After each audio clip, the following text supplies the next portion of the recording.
Hey guys, Mr. Woods again. Thanks for the 4 or 5 of you guys that watch these videos every day. Really do appreciate you guys watching if I'm gonna make them.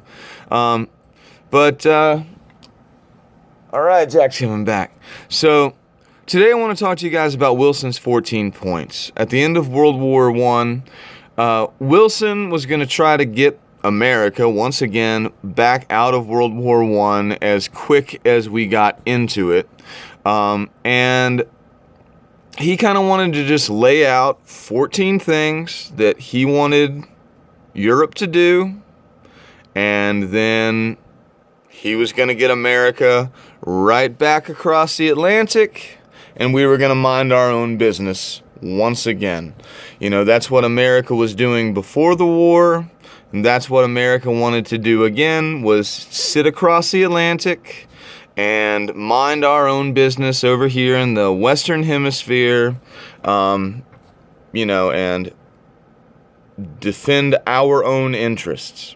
You know, that's what America was all about before World War I and World War II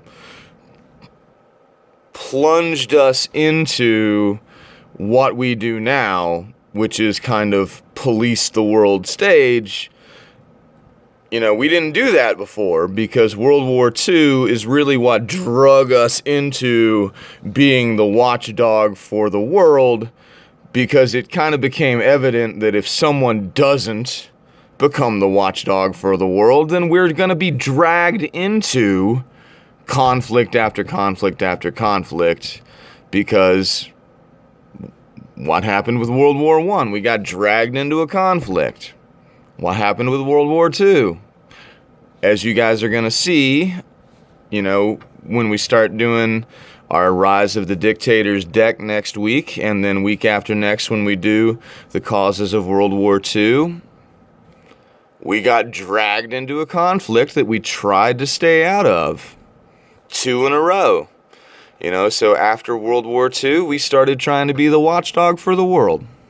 So we're not going to get dragged into any more conflicts. You know, we're going to be there to try to stop them. But anyway, let's get back to the 14 points. So the first point is open covenants of peace, openly arrived at. So basically what that means is we're going to try to make peace treaties out in the open. We're not behind closed doors. Peace treaties are going to be openly arrived at. You know, open covenants of peace. A covenant is an agreement. The second one, freedom of the seas in peace and war. So we're going to try to keep shipping lanes. We're going to try to keep the seas, you know, freedom of the seas in peace and war. That's what Woodrow Wilson wanted. You know, I really don't have to explain that one. That one's pretty self-explanatory. Freedom of the seas in peace and war. If you do something that is going to infringe on the freedom of the seas, then, you know, the other nations of the world have a reason to put a stop to what you're doing. Number 3 is equality of trade conditions. You know, every nation of the world, big or small, you know, has a right of equality of trade conditions. You know, a big country shouldn't be able to take advantage of a small country in a trade. You know, reduction of armaments is number 4. You know, a big thing in the beginning of World War I was militarism, when everybody was building up their armies.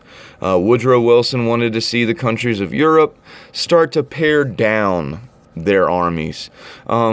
You know, it's one thing you don't need a big army to defend yourself. You need a big army to go attacking other people. You know, so what Woodrow Wilson kind of wanted to see everybody do is figure out how big an army you needed to defend yourself, and that's how big your army should be. And if you think about it, that makes sense. Because, if someone attacks you, you have enough guys to defend yourself, or an army. Let's be, it's 2020. Let's be equal. And then while you're defending yourself, if you need more troops, you can muster more troops. You can build your army up while you're defending yourself. So you don't necessarily need huge standing armies all the time, unless you're planning on attacking someone. So, number 4, reduction of armaments, makes sense. Let's bring that down. So, for number 5, adjustment of colonial claims with reference to the wishes of the governed population. So number 5 here is talking about, when we spoke about imperialism before we went on break, number 5 is adjustment of colonial claims with reference to the wishes of the governed population.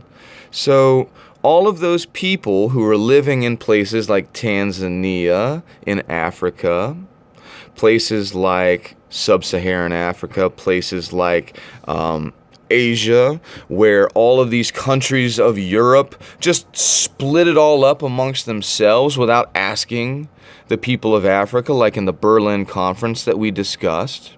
They didn't ask Africa what they wanted. Well, now, under number 5 of the 14 points under Woodrow Wilson, they would finally get a say. 40 years later, but they would get a say finally.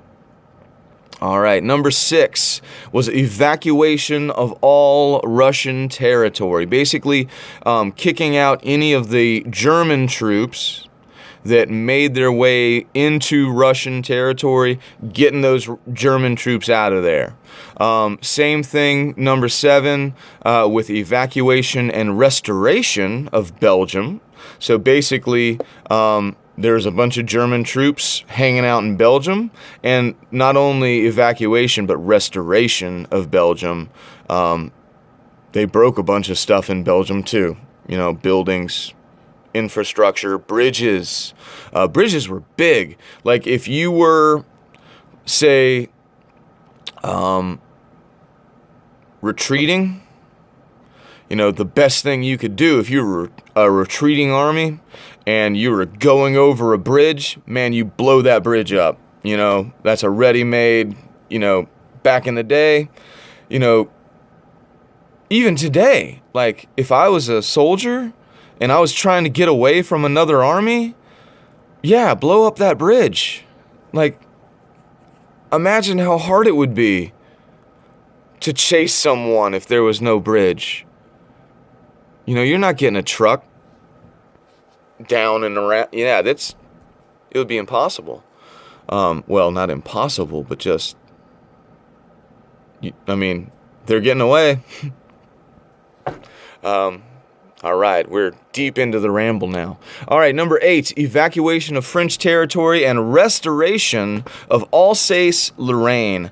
So once again, kicking the Germans out of France, any French territory, and Alsace-Lorraine. Alsace-Lorraine is an interesting little part of Europe that has been kicked back and forth between France and Germany several times over history. It's been part of Germany, it's been part of France. It's been part of Germany, it's been part of France. So, like, Alsace-Lorraine,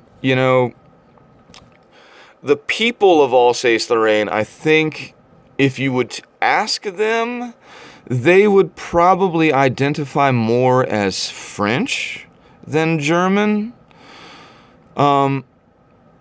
But sometimes Germany claims it, sometimes France claims it.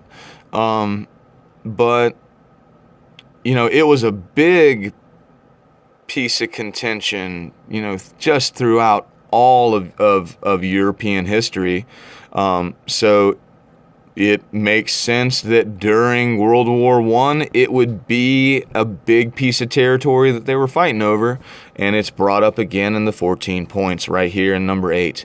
Number 9, adjustment of Italy's frontiers along lines of nationality. Man, So we got Italy into the mix here. A readjustment of Italy's frontiers along lines of nationality. So you've got Italians, living in places along the borderlands. Frontiers. It's hard to imagine places in Europe, places that have been settled for thousands of years, still having frontiers. We think of America as a place with frontiers, wilderness. But Italy still has frontiers in 1918. The Italian frontier. This is a place where Julius Caesar ran around thousands of years, well, not thousands, 1,000 years ago, but it still has a frontier. All right, number 10. I'll see if I can speed this up. Autonomous development for the peoples of Austria-Hungary. So basically trying to give those people autonomy. Autonomous development for the peoples of Austria-Hungary. Basically giving those people their own countries. Making, instead of Austria-Hungary, the Austria-Hungarian Empire, making those into the countries of Austria and Hungary, instead of making that one instead of making that one empire, splitting those into two countries. All right, independence of Romania, Serbia, and Montenegro. That's number 11. So once again, splitting those into 3 independent countries of Romania, Serbia, and Montenegro. Those were, once again, part of the Austria-Hungarian Empire. Number 12, relinquishment of Turkish control over non-Turkish populations. The Turks in the Ottoman Empire, they didn't look into it. That's something that Mr. Woods doesn't know a whole lot about. But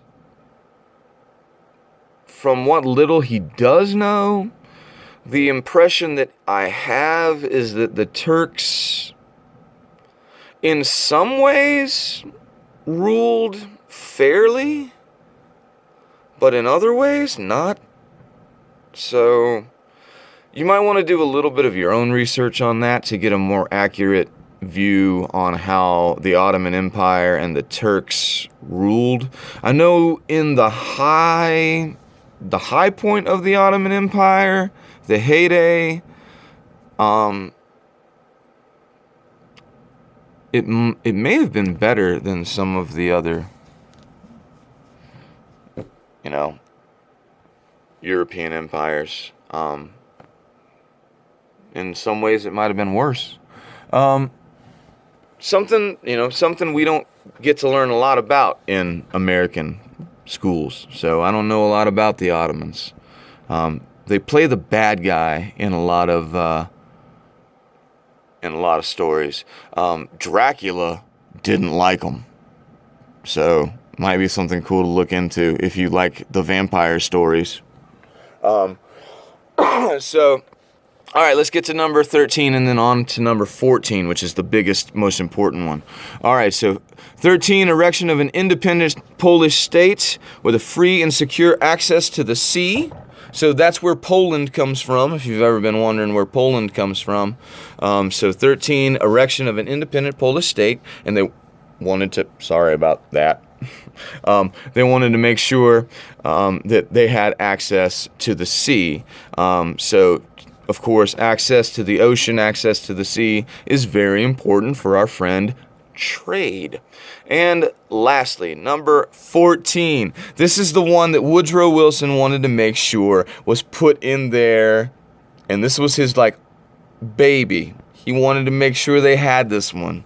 A League of Nations to guarantee independence and territorial integrity to great and small states alike. So he wanted to make sure that they had a League of Nations.